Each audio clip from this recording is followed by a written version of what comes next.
Welcome back to Civilization 5. Today we're talking city-states. I'm going to take you through the first half of the video about the different types of city-states, the patronage tree, city-state interactions and ways that you can engage with them, and friendships and allegiances and alliances with the city-states.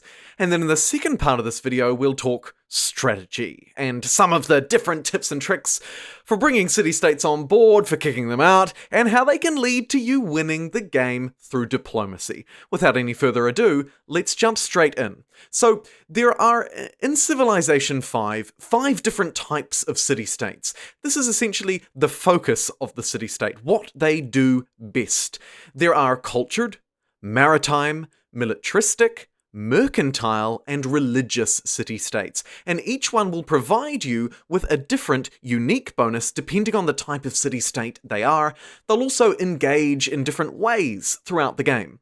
Cultured city-states, if you're their friend or ally, which we'll get to later, provide you with culture, maritime with food, militaristic ones with units, mercantile ones with different happiness and luxury resources, and finally, religious city-states will give you faith for practices and artifacts within your nation. Now, let's talk about the patronage tree, and you'll see it on screen now. You've probably ignored it many times, but I would encourage you to take a look at these tenets. You'll see that you can increase your resting point with city-states, so they'll like you more. You can increase the value of your gold contributions to them. You can increase the worth of trade routes, +2 gold for each trade route with the city-state, and so on and so forth. If you're playing a city-state game, or if you're going for a diplomatic victory, I recommend you explore the patronage tree. Now, have a look on screen now and you can see what a city-state looks like when you interact with it. Right, here it is. This is Zanzibar. And you can see that I have options including giving a gift, pledging to protect, declaring war. In this case, I'm playing as Austria, so the final diplomatic option is unique to me. Here's giving a gift, and you can see basically you exchange gold for what's called city-state influence. Now they have a status bar, each city-state has one, and when you exchange influence, gold for influence, you'll build up a relationship with the city-state, moving them from neutral to friends, and then hopefully allies. And you can see there, you start off at 0, you need 30 influence normally to get to their friend, and then 60 influence and more than any other player to become their ally. You can pledge to protect, that will increase the base influence level by 5. You can also have some more aggressive actions. You can see here I can take 65 gold in exchange for influence by intimidating the city-state. In this case, because I have military units near their border and I have a stronger military than them overall, that's outweighing the base reluctance. So you can see there, I've just exchanged some influence for gold, and now the city-state is angry with me. So it's going to take me more influence to build up to that neutral resting point, and then even more still if I want them to become my friend or ally. You can also, in this menu, declare war. I'm protecting them, but I'm going to do it anyway. And you can see, boom, I have no relationship with them, right? They are angry as they can possibly be. However, with city-states, because they're independent AIs, you can simply declare peace with them immediately. However, they will remain angry with you, and you'll have to build that back up over time, either by pledging them gold or waiting. So your base relationship with a city-state, as you can see by these bars on the right, will slowly return to normal. And indeed, bonuses within the patronage tree can allow your resting point to be above 0. Here, I've given Kathmandu a gold gift to turn them into my friend. And you can see, as my friend, they are now providing me with 4 faith per turn, because they are a religious city-state. Now, different city-state types, as you'll see throughout the video, will provide different bonuses. So a mercantile city-state will give me 3 happiness, for example. A maritime city-state, some food. Now, if I give them another gold gift, that's pushed me over the 60 influence limit, and now I'm their ally. You can see now I'm receiving twice as much faith, from 4 to 8 faith per turn, and I'm getting a portion of their science as well. So as their ally, I get some of their science. At the moment it's early in the game, so it's only 1.25 per turn, but when I'm only getting 13, that's actually quite a lot of science. So that's how city-states work in terms of friendships and allegiances. It's all about building up influence with the city-state and getting them to that crucial 60 influence point, providing that no one else has them any higher. If someone else has them up to 100 influence, then you'll need to beat that. Finally, before we talk strategy, I just want to draw your attention to the diplomatic view on the right-hand side of the screen. You can see there are different quests for each city-state, right? So throughout the game, city-states will offer quests. It can be things like destroy the barbarian camp near us, kill barbarians near us. You can receive bonus influence from gold gifts. If the city-state is in trouble, they'll provide you with twice as much influence, as you can see here with Zanzibar. And that plays out throughout the game. I'm looking at Vilnius here in particular because they're neutral with me. I'm gaining influence slowly over time thanks to the patronage tree and the policies I've taken, and I can just whomp, grab them as my ally, just like that. As a mercantile state, they're going to give me 3 happiness and access to their luxuries. Now, mercantile states are unique in that they produce unique luxuries. You can see here, Vilnius is producing jewelry. That is not a luxury you can get anywhere else in the game. Only mercantile city-states produce jewelry and porcelain, and you can only gain access to it when you're allied with them. That's the power of the mercantile city-states. Other city-states have equally great bonuses. Militaristic city-states will give you units as the game progresses. Literally give you land units as the game progresses. What's more, if the city-state has constructed military buildings, those units will have promotions too. Okay, so I would just really encourage you not to sleep on city-states in Civ 5 because the bonuses that you get from friendship and particularly alliances really shouldn't be slept on. These are powerful abilities. These are really powerful abilities. Now, let's talk strategy and diplomatic victory. We're demanding tributes and conquest. We're going to talk city-state liberation. We're going to talk some of the unique civs like Austria and Venice, the role of espionage and spying, and finally, that sweet, sweet diplomatic victory.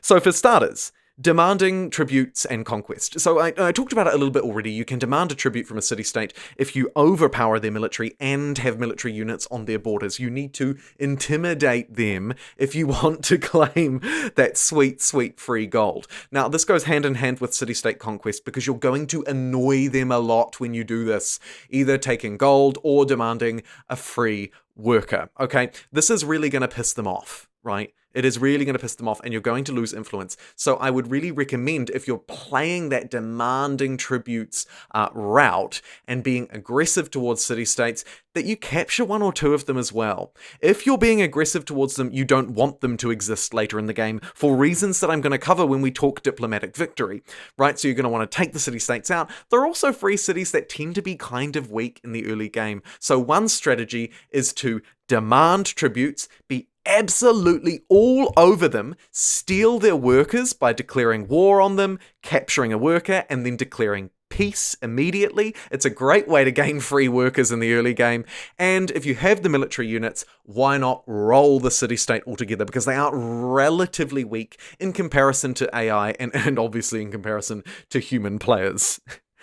Now, after taking one, you can, or another player can, liberate the city-state. And this is one way to gain incredible influence over it. So this only becomes possible if another civilization has conquered a city-state and you then come over and take it again. You can choose to annex the city, puppet the city like normal, or liberate it. A unique option when you're retaking a city that was previously a city-state, right? This is called liberating it, okay? Liberating a city-state makes it almost eternally and forever grateful for you. They will basically be your ally forever. It will decrease over time, so you will have to watch it, but really, you just gain such an incredible amount of influence over them that you're probably going to keep them as an ally forever.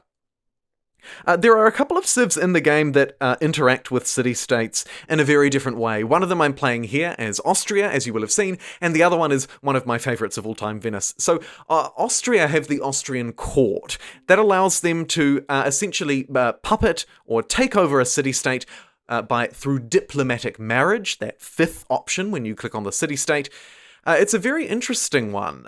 Basically, you can take it over, puppet it, and bring it under your control. It removes them from a city-state, so you miss out on those bonuses towards the diplomatic victory, but it can be a great way to pick up some cheap and easy cities as Austria.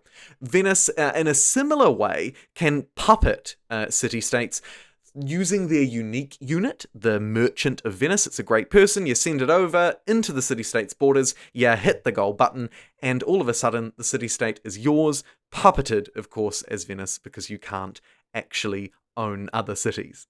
Now, let's talk espionage, because the role of espionage is really useful if you want to take over city-states without gold, right? So ever since God and Kings and the espionage feature, you can establish your spies to rig elections in city-states. So if you position your spy in a city-state, you can select rig election, okay?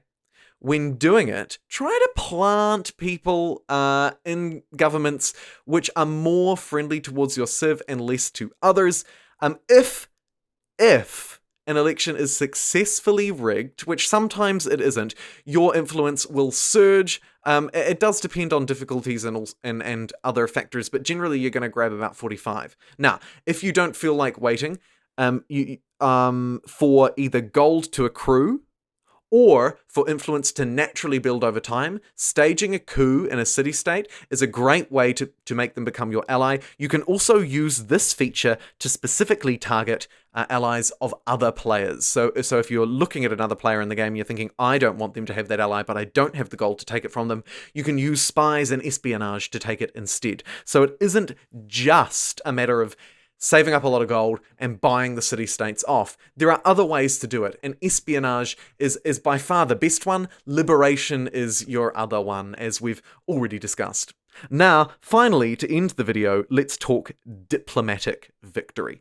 So, ever since the addition of Brave New World, the Brave New World DLC, the United Nations, which used to be a wonder before then, but now it just sort of happens automatically, almost spontaneously, right? We call it the Congress. It occurs when any civilization reaches the information era, or when at least half of the civs in the game have reached the atomic era. From then, the world leader vote begins, and it's held every 20 turns.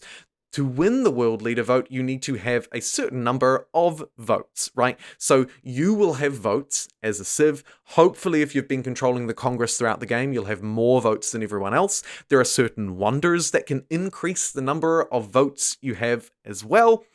But crucially, city-states, who are your allies, will always vote for you as world leader. And this is how you clinch the diplomatic victory, through city-state allies. They are usually the tiebreakers, right? Until the very end of the game, maybe, where you've been winning World Congress votes, but you haven't earned enough votes to actually win the game. Every time that happens, you get 2 extra votes next time, right? So slowly over time, if you're winning, you'll keep winning a little bit more, you'll keep getting more and more votes. But the city-states and the votes of the city-states, which happen automatically, as I've said, will be the tiebreakers. For every city-state ally you have, you'll get an additional 2 votes in the World Congress. Okay? If you can control all the city-states on the map, or at least a fair number of them, and ensure that other players don't control them, you will win the game through diplomatic victory. Diplomatic victory in Civ 5 is kind of, in some ways, also the economic victory, right? Because you end up buying city-states with gold, and then winning the game through the diplomatic vote in the World Congress. So gold can be converted into votes, and votes can be converted into the win, all thanks to our city-states. And of course, while you've got them as your ally, you're earning all the other bonuses they provide, like happiness, faith, culture, science, units. The list goes on and on. Hey, I hope you've enjoyed this video and learned something new about city-states and the diplomatic victory condition in Civilization 5. If you did enjoy it, please do consider leaving a like rating and maybe even subscribing and joining our pleasant but small, growing little community. Thank you so much for watching, and I'll see you in the next one.